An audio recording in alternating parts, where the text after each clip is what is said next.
En diabetes podemos tener como complicación infecciosa severa necrótica en riñón. ¿Qué pasa en riñón en diabetes? ¿Qué cosa puede producir una complicación infecciosa severa y necrótica? Nos puede producir una pielonefritis enfisematosa. La pielonefritis enfisematosa es una complicación infecciosa necrótica que produce gas. Entonces es muy severa, ¿no? Puede evolucionar a absceso y suele necesitar a veces nefrectomía como tratamiento. Entonces es una complicación. ¿Y quién es el grupo que más posibilidades y más hace pielonefritis enfisematosa? Los diabéticos, fundamentalmente los diabéticos, ¿ok? Y en diabetes podemos tener una uropastría obstructiva bastante frecuente hoy en día, que es el paciente que hace vejiga neurogénica. Entonces la vejiga neurogénica, a pesar de que no hay una obstrucción real, digámoslo así, es la falta de relajación del cuello vesical condiciona una uropatía obstructiva, ¿ok? Y hoy en día es una de las más frecuentes uropatías obstructivas que hay dentro de todo el grupo, dentro de todas las posrenales, ¿ok? Vejiga neurogénica. Oh. Y no olvidar que al final el manejo de la proteinuria es con yecas, ¿no? Eso ya lo sabemos por el síndrome nefrótico. O sea, el manejo de la proteinuria es con yecas. Y obviamente el medicamento de elección serán yecas y aras para el manejo de la hipertensión en la nefritis, en la nefropatía diabética. La nefritis lúpica más frecuente es la glomerulonefritis proliferativa difusa, o también llamada tipo 4. ¿Qué? Glomerulonefritis proliferativa difusa, ¿no? O tipo 4. Mientras que existe una glomerulonefritis, yo también quiero reírme, es malo, ¿no? Mientras que la glomerulonefritis proliferativa focal es la tipo 3. ¿Ok? Es la tipo 3. Aproximadamente casi el 50% están acá, es la más frecuente, en la tipo 4, en la difusa. Aproximadamente el 25% están en la 3. Estas son las nefritis lúpicas que requieren tratamiento agresivo, justamente, la 3 y la 4. La 3 y la 4 son las que requieren tratamiento agresivo. Y el tratamiento es básicamente corticoide e inmunosupresor. O sea, corticoide, la metilprednisolona de inducción, ¿no? Más el inmunosupresor, que lo que más se usa hoy en día es micofenolato, pero también se puede utilizar ciclofosfamida como inmunosupresor. Entonces, 3 y 4 son las más agresivas y son las que generalmente se les va a manejar de esa manera. Las lesiones lúpicas mesangiales también son, ¿no?, proliferativas mesangiales de tipo focales y también de tipo difusas. Y estas son la 1 y la 2. Estas son la 1 y la 2. Y estas, por lo general, pueden producir hematurias recurrentes, pero por lo general no requieren tratamiento agresivo. Y la lesión lúpica membranosa es típicamente la lesión lúpica tipo 5. Es la lesión lúpica tipo 5 y son de pronóstico malo. Son de mal pronóstico. O sea, a pesar de que la tipo 3 y 4 son las más agresivas, rápidamente progresivas, pero también responden, tienen buena respuesta al tratamiento inmunosupresor. Mientras que las membranosas, como toda membranosa, por lo general responde muy mal, o sea, tiene una respuesta baja a inmunosupresor. El anti-DNA se asocia a nefritis lúpica, ¿no? Se asocia a nefritis lúpica fundamentalmente en un 70%. Y se monitorea junto con el C3, con el complemento C3. O sea, la baja del C3 es también un marcador no solamente de actividad de enfermedad, sino también es un marcador de daño en riñón. Entonces se monitorea generalmente anti-DNA y, si fue positivo del inicio, y el C3 en la nefritis lúpica. Pérdida súbita de las funciones renales con alteración hídrica, o sea, retención. Es el concepto de falla renal aguda, ¿ok? De enfermedad renal aguda. Entonces, el paciente con falla renal aguda, el concepto, la definición, es una pérdida súbita de las funciones renales con alteración fundamentalmente hídrica. Por eso que el concepto pasa por el volumen urinario. O sea, el concepto pasa mucho por el volumen urinario, o sea, cuánto orina el paciente. Entonces, definitivamente tenemos que ver ahí el gasto urinario como uno de los conceptos importantes. En falla renal aguda todo se eleva, o sea, se eleva, hay retención de agua, hay hipercalemia, hay hiperfosfatemia, hay creatinina alta, hay urea alta, hay ácido úrico alto, todo se eleva excepto el sodio y el calcio. En el caso del calcio va a haber hipocalcemia real, y la hipocalcemia se da porque la hiperfosfatemia quela el calcio, y entonces se da hipocalcemia real. Mientras que en el caso del sodio se suele dar, puede estar normal o puede estar bajo. Pero ya sabemos que el sodio bajo suele ser dilucional y su tratamiento solamente es restricción hídrica.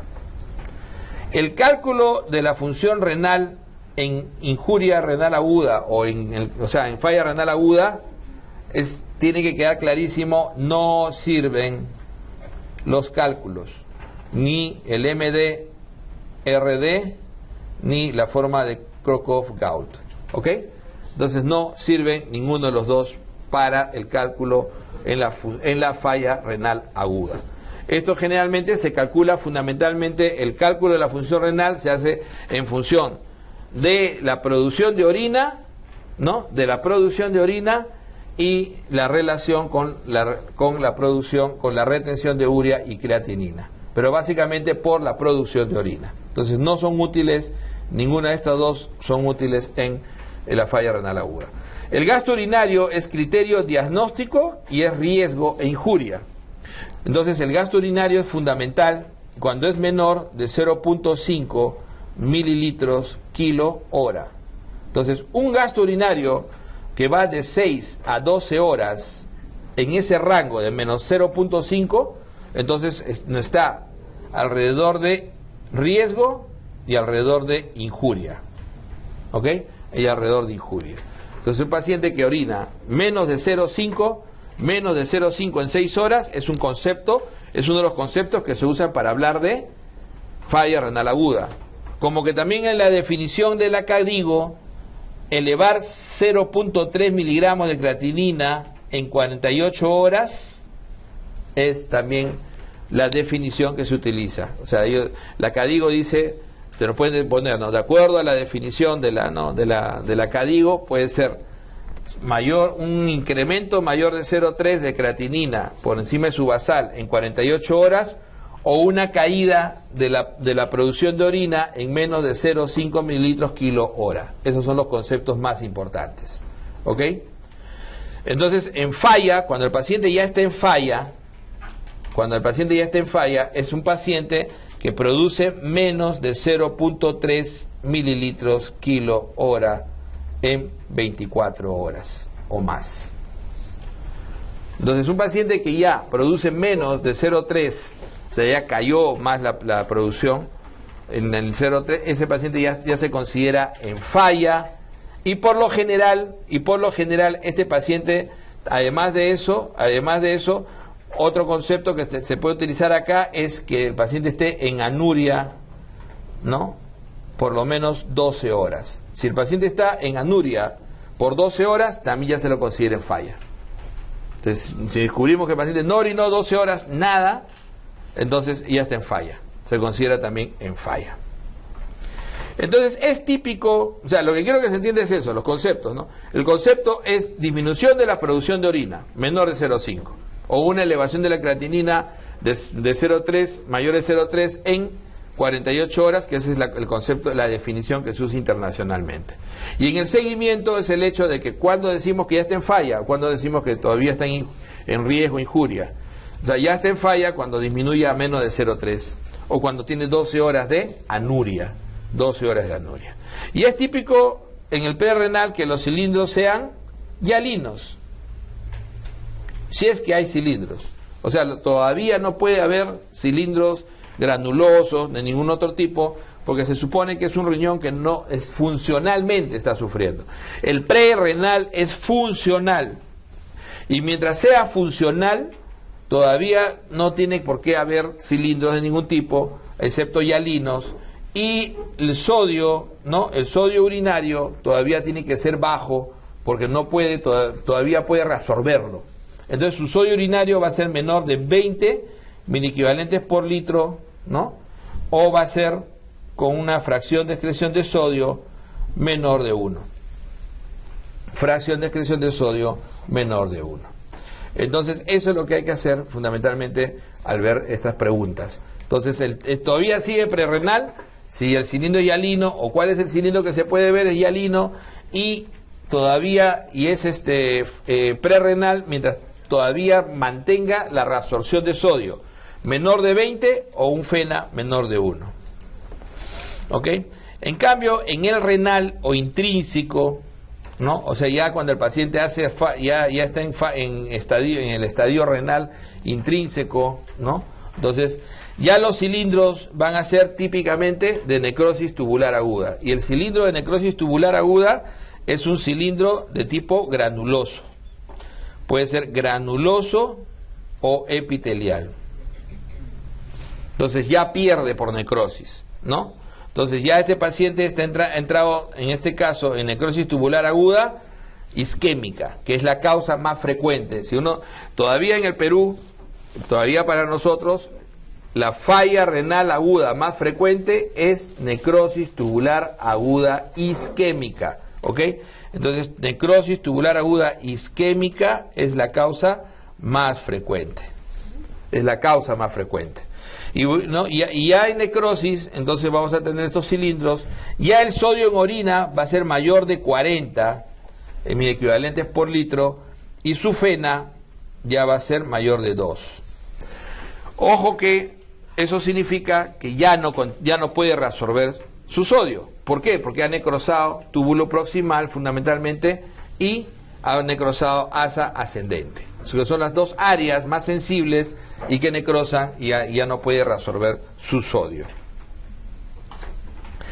Los prerrenales, como decíamos, los prerrenales son respuestas fundamentalmente a ¿qué? O sea, un paciente entra en prerrenal, donde todavía no en su etapa prerrenal o de riesgo, son respuestas fundamentalmente a hipoperfusión o hipovolemia, por hipovolemia. Y esta hipovolemia puede ser por pérdida total, por ejemplo, sangrado, una pérdida total, ¿no? Sangrado, por ejemplo, o puede ser por pérdida parcial, como por ejemplo la deshidratación por diarrea, vómitos, etcétera, ¿no? Entonces, puede ser que el paciente pierda sangre total, haga una hemorragia digestiva, haga cualquier tipo de hemorragia, o puede ser que el paciente se deshidrate por diarrea, vómitos, náuseas, vómitos, o puede ser por redistribución, por ejemplo, en el caso del shock, que es una de las causas más frecuentes, ¿no? Entonces, cuando a uno le preguntan cuál es la causa más frecuente de necrosis tubular aguda isquémica, es sepsis, shock séptico. Entonces, la causa más frecuente de necrosis tubular aguda isquémica, o sea, si a uno le dicen falla renal aguda, ¿cuál es la causa más frecuente? Necrosis tubular aguda isquémica. ¿Y quién es el que causa más necrosis tubular aguda isquémica? La sepsis, ¿no? El shock séptico. O sea, el shock séptico es el que causa más necrosis tubular aguda isquémica. Entonces tenemos el shock y tenemos otras causas de redistribución como el síndrome hepatorrenal, como el síndrome cardiorrenal, ¿ok? Entonces podemos tener redistribución. Y por último, otro mecanismo de prerrenal de daño es el mecanismo por fármacos. Ya habíamos visto justamente los dos, los que bloquean la autorregulación, los AINES y los IECA. Entonces, esos dos fármacos pueden producir un daño prerrenal por bloqueo de los reguladores, ¿ok? Son drogas que pueden causar entonces prerrenales, AINES, ¿no? Que actúan sobre la arteriola aferente, y los IECAS, o sea, actúan sobre las prostaglandinas, y IECAS que actúan sobre la angiotensina 2, sobre la arteriola eferente. Son típicos de las fallas de otros sistemas que causan redistribución, Entonces, de otros sistemas que causan redistribución, típicamente síndrome hepatorrenal y el síndrome cardiorrenal, que hoy en día son fuertísimos dentro de lo que se van a revisar después ya como temas bien, ¿no?, de residentes. El manejo principal de los prerrenales es la devolución de la volemia, o sea, la hidratación. Entonces, hay que devolver la volemia, es la hidratación, es reponer la volemia. Excepto en los cardíacos, donde en los cardíacos hay que tener mucho cuidado con la reposición de volumen, porque el paciente puede congestionarse y hacer edema pulmonar. Entonces la hidratación es el primer paso siempre, es lo más fundamental. Es la causa más frecuente, entonces decíamos, de falla renal o aquí, hoy en día, necrosis tubular aguda isquémica. Necrosis tubular aguda isquémica. ¿Ok? Necrosis tubular aguda isquémica. Otras necrosis tubulares agudas, por ejemplo, pueden ser tóxicas, ¿no? O sea, también llamadas las nefrotóxicas, las causas nefrotóxicas. Y las causas nefrotóxicas de falla renal aguda son fundamentalmente endógenas, como por ejemplo tenemos los pigmentos, que pueden ser, ¿no?, el ácido úrico, que puede ser la mioglobina, que puede ser la precipitación de hemoglobina, incluso el calcio. Recuerden que la hipercalcemia severa puede producir falla renal aguda, cuando es mayor de 14.5 de calcio. Así como el ácido úrico mayor de 20 también es causa de falla renal aguda, la mioglobina y la hemoglobina fundamentalmente. Y es característica del síndrome de lisis tumoral, nuevamente ya lo habíamos hablado un poco, que es fundamentalmente la hipercalemia, la hiperuricemia, que es la causa en realidad de precipitación cuando es mayor de 20 el ácido úrico, la hiperfosfatemia, ¿ok?, y la hipocalcemia.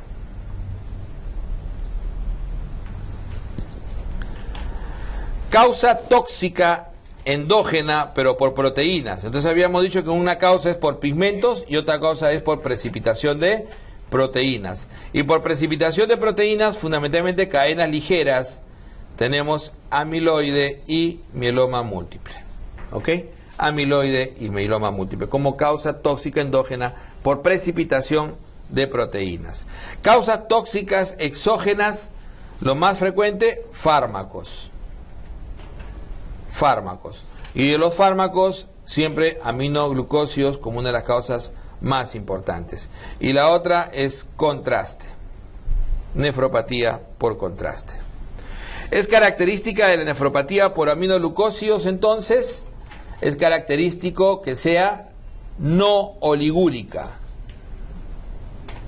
Es el único que tiene esta característica, ¿no? Una falla renal aguda no oligúrica, sinónimo de nefropatía tóxica por aminoglucósidos. O sea, suele empezar entre el quinto y séptimo día y se previene con dosis única diaria. Se previene con dosis única diaria. ¿Ok? Entonces es una falla no oligúrica por aminoglucósidos. Generalmente es reversible, ¿eh? Generalmente es reversible. De la nefropatía por contraste, se puede decir que también es reversible, tiende a ser reversible, que es la falla renal aguda más importante en el primer mundo. Se puede decir fundamentalmente es una sustancia hiperosmolar y que lo más importante es que tiene que ser que empieza 24 a 48 horas después del uso del contraste.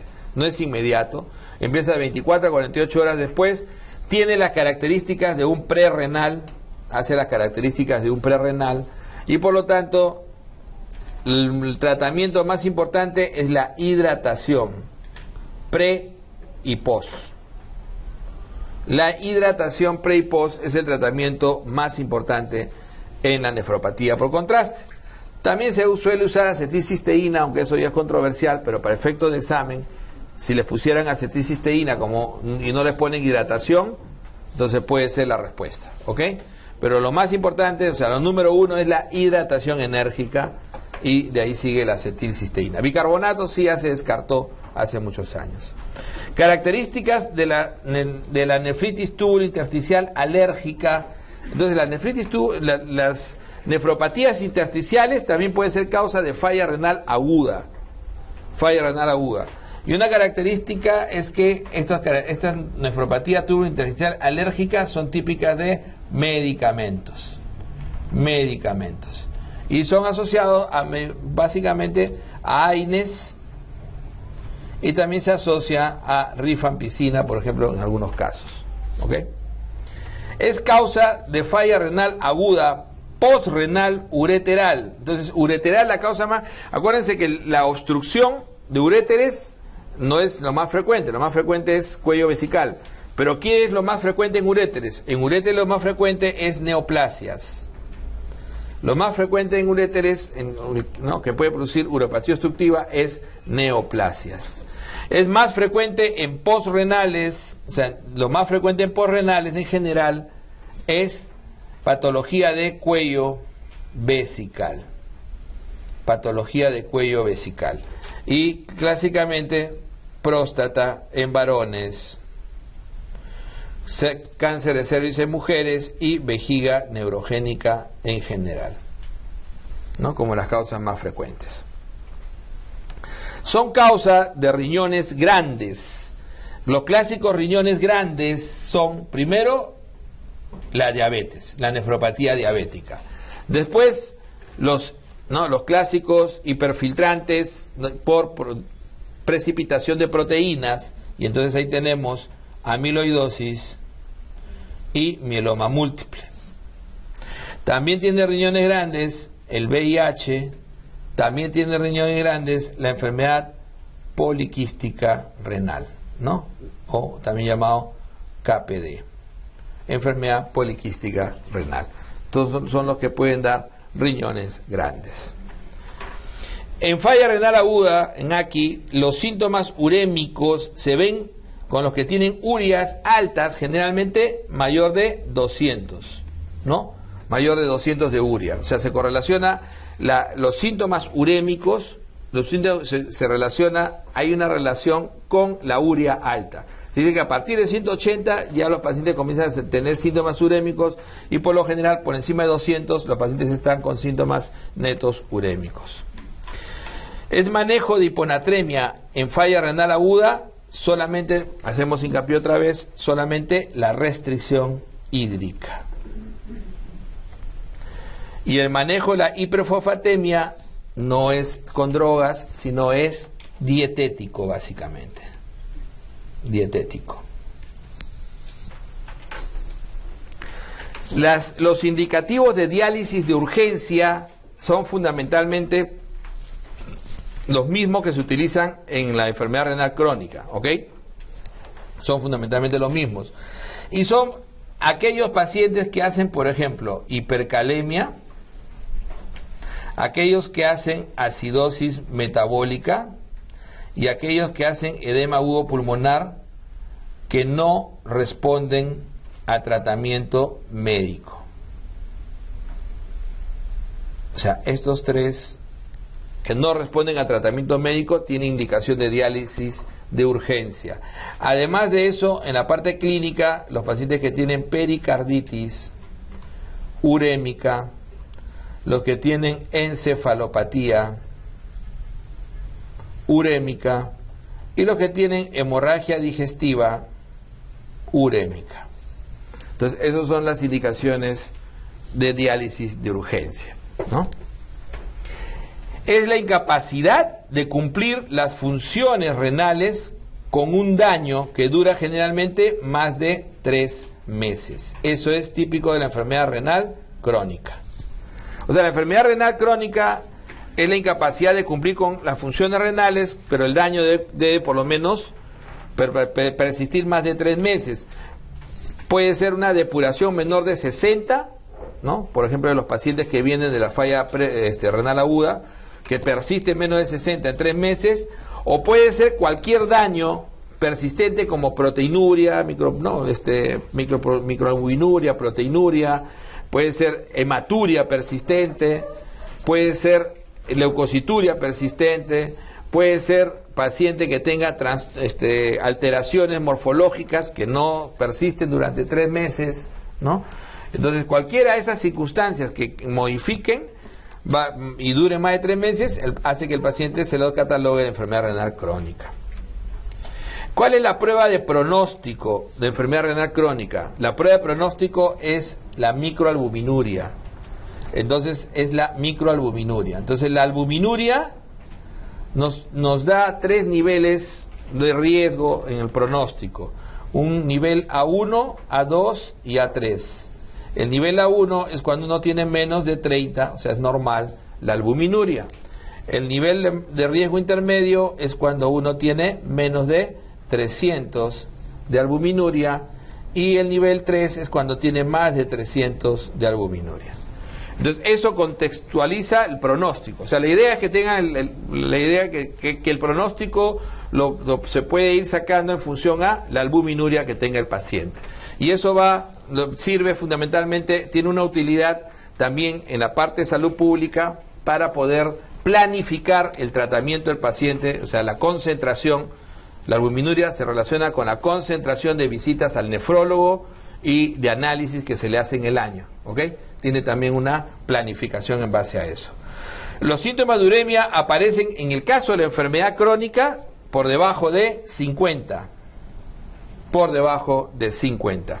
Las complicaciones secretorias, ¿no? Las complicaciones secretorias, ¿no?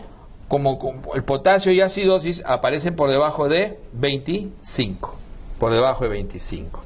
Entonces, la clínica que va apareciendo con los pacientes por debajo de 50, ¿cuál es? Típicamente inician con nicturia, poliuria, ¿no? Nicturia, poliuria, la anemia, que es algo que también es muy precoz, ¿no? Es muy precoz en los pacientes, y la elevación de la creatinina, que se comienza a hacer ya a partir de 50, progresiva, ¿ok? Entonces, nicturia, poliuria y anemia fundamentalmente. Las complicaciones por debajo de 30 van de uremia, ya síntomas urémicos, donde por ejemplo ya aparece la polineuropatía,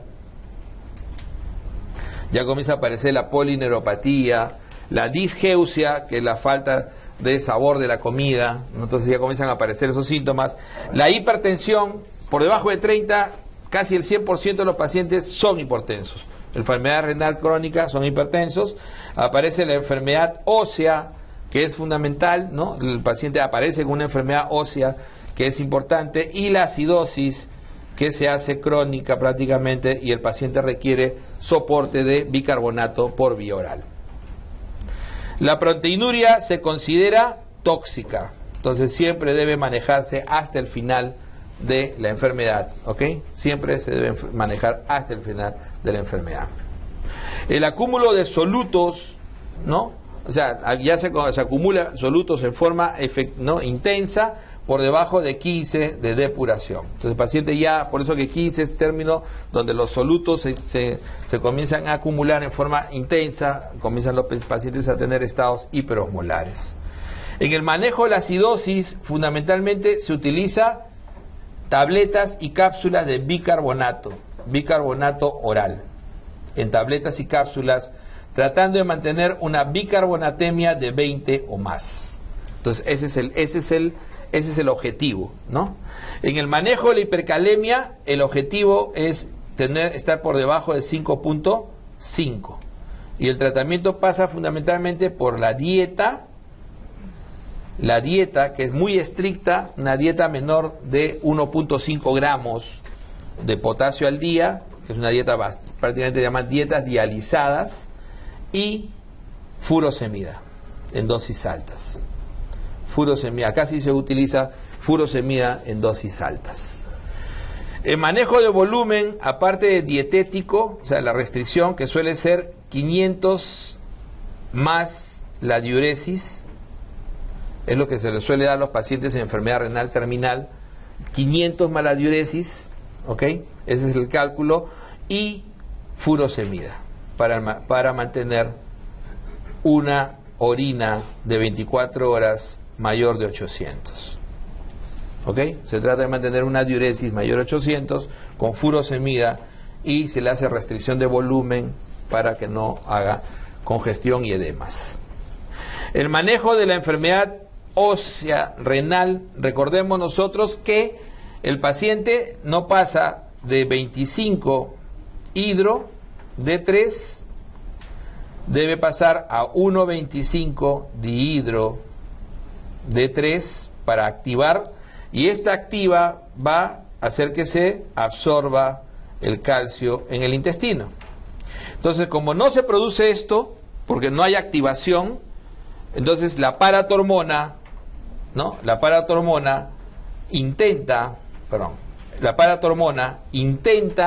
reabsorber más calcio del túbulo distal, pero se le hace casi imposible por debajo de 30, porque el túbulo distal ya está dañando. Entonces, ¿qué hace la paratormona? Entonces, como no puede reabsorber, va a movilizarlo del hueso, ¿no es cierto? Entonces lo moviliza del hueso, saca el calcio y saca fósforo, lamentablemente. Entonces va a producir hiperfosfatemia, que hay que manejarlo con dieta, y se ve la inercia que no se puede manejar, y el calcio, ¿no? El calcio hay que darle suplemento más el D3, que es el calcitriol en tabletas. El calcitriol hay que darle con calcio mínimo 2 gramos al día. Entonces ese es el manejo de lo que se llama la enfermedad ósea de alto remodelado, donde va a haber un hiperparatiroidismo secundario. El manejo de la hipertensión es fundamental, igual 130/80 es el objetivo, ¿no? Y se hace fundamentalmente con IECAS hasta el estadio 4, IECAS, ARAS y bloqueador del canal de calcio hasta el final. Esos son los 2 fármacos de elección, ¿ok? No se recomienda otros. Generalmente se hace IECAS y bloqueador del canal de calcio hasta el final. El manejo de la anemia se hace fundamentalmente con hierro, porque el paciente es ferropénico, y eritropoyetina subcutánea. Se dan cambios endocrinos importantes en la enfermedad renal que hay que tener en cuenta. El paciente hace hiperprolactinemia, ¿ok? El paciente tiende a hacer hiperprolactinemia como un cambio endocrino. Entonces, eso se ve fundamentalmente daña más en mujeres, que va a producir infertilidad, puede producir galactorrea en algunos casos. Va a haber hipogonadismo hipergonadal y hiperparatiroidismo secundario. ¿Ok? Son los cambios endocrinos más característicos, ¿no? O sea, se suele producir una hiperprolactinemia, un hipogonadismo hipergonadal y una hiperparatiroidismo secundario. ¿Ok? Ahí termina enfermedad renal. La infección urinaria de mujer premenopáusica, una mujer premenopáusica, todas ustedes son premenopáusicas, ¿no es cierto? ¿No? Sanas, bueno, eso sí no sé.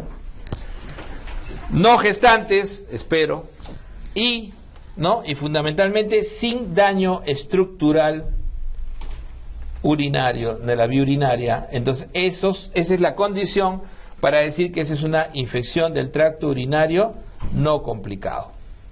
Entonces, la paciente no complicada es una mujer premenopáusica, no gestante, sana, o sea, no puede ser diabética, por ejemplo, y que no tiene daño estructural. Y es el 90% de las itus que se ven. ¿Ok? Es el 90% de las itus que se ven. Entonces, el 90% que son las itus no complicadas son cuadros bien definidos, ¿ok? Son cuadros bien definidos, cistitis y pielonefritis solamente. La uretritis ya se maneja y se ve como una ITS, o sea, ya no es una cisturetritis como antes se manejaba, sino es cistitis y pielonefritis básicamente. La cistitis es disuria, urgencia, poliacuria, o también llamado a veces frecuencia. Además de ¿qué cosa es importante en la cistitis? Además de la ausencia de flujo vaginal, que tiene una alta potencia para descartar. La presencia de flujo vaginal descarta, ¿no?, la ITU no complicada. Entonces, esto es cistitis. Mientras que fiebre, escalofríos, náusea, vómitos y dolor en flanco, con o sin clínica de cistitis, o sea, puede o no tener clínica de cistitis, no hace menos al diagnóstico. El hecho de que tenga fiebre, escalofríos, náusea, vómitos y dolor en flanco nos da el diagnóstico de pielonefritis en esa mujer. que habíamos hablado, ¿no? En esa mujer de pielonefritis no complicada. El urianálisis debe tener, por lo menos, debe tener más de 10 leucocitos por campo y menos de 10 células epiteliales, bacterias positivo y estearasa leucocitaria positiva o nitritos positivo. El cultivo válido para infección urinaria, o sea, el cultivo válido para infección urinaria, si el paciente tiene clínica, entonces puede ser desde 10 a la 3. O sea, un cultivo ya puede ser tomado como válido solamente con 10 a la 3 si el paciente tiene la clínica clásica de infección urinaria. ¿Ok? Y para bacteriuria el cultivo sí tiene que ser de 10 a la 5. O sea, para que pueda ser corrido un cultivo con 10 a la 5 unidades formadoras de colonia. La toma de muestra debe ser siempre de chorro medio en el adulto. Y el manejo de la cistitis no complicada pasa fundamentalmente hoy en día por nitrofurantoína a 100 miligramos cada 12 horas por 5 días. Ojo que hay algunas dosis que sí tenemos que tenerlas en cuenta porque han preguntado dosis el año pasado. Y la fosfomicina, 3 gramos en dosis única. ¿Ok? 3 gramos en dosis única. Una alternativa es el cotrimoxazol. ¿Ok? Una alternativa. Pero estos son, ¿por qué se promueven? Y esto ya está bien definido, estos dos fármacos y ya no los beta-lactámicos y otros más que se utilizaban antes, fundamentalmente porque estos son los dos fármacos que tienen actividad anti-BLE. O sea, son los dos únicos en la comunidad que tienen actividad anti-BLE.